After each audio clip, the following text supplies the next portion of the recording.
I grew up in Pittsburgh, Pennsylvania, on the wrong side of the tracks, so to speak. Graduated high school in the latter part of '60s and went into the service pretty much right after. They had recruiters come to our high school, and they had a woman from each 4 branches.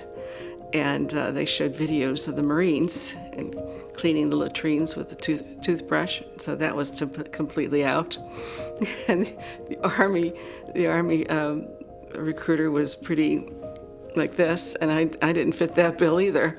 So in the Navy, I figured I'd get seasick. So the Air Force, I liked the uniform, and I wanted to be able to fly, to do some traveling. So the Air Force was it.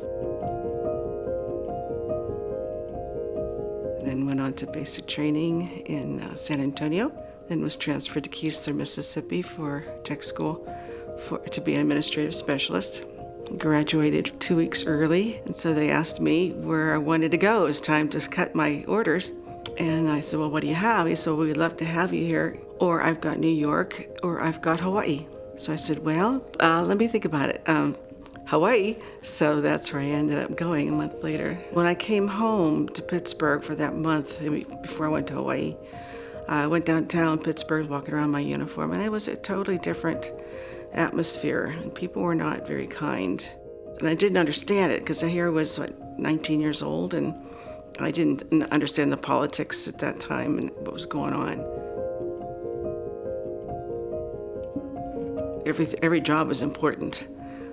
Whether you're just typing out orders for a dependent to be able to, travel or to go and live with their parents where they're being transferred to, or whether you're, in a computer room working on the big computers that, run the whole thing. So they all kind of work together.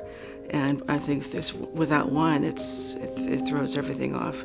I did a temporary duty in the base commander's office. All of the commanders of all the different groups or the departments had to come and kind of verse the base commander in the morning of what happened at the war during the Pacific over the night. So I had to get the conference room ready in the morning, and they would bring me all of their transparencies, and I would go up and put on the machine as they were down there in the conference room, and they had the long stick, and they would put it on, and it would explain what was going on. It felt really rewarding to be able to do something like that. I was really proud, and I was very patriotic at the time, and I was very proud of being in the Air Force and wearing that uniform.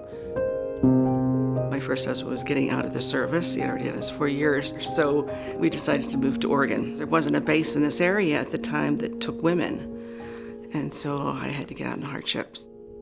We weren't really involved with the military organizations at all until I met my present husband.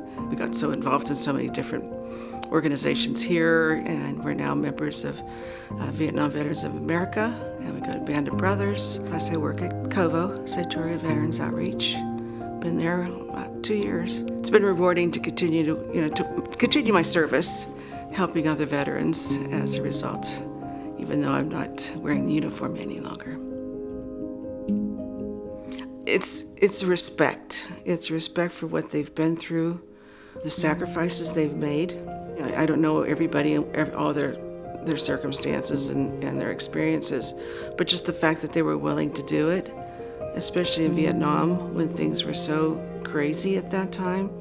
And it's just so sad whenever I see somebody in a uniform, we always say, thank you for your service and welcome home, especially if their hat says Vietnam veteran, because we never got that. It's just something in us that almost sometimes it brings a tear to your eye when you see something, or when you hear the Star Spangled Banner or any patriotic song. I have a hard time sometimes singing it because it chokes you up. So it's there. I can't explain it, but it's just inbred in me. I can never deny it. I can never deny it.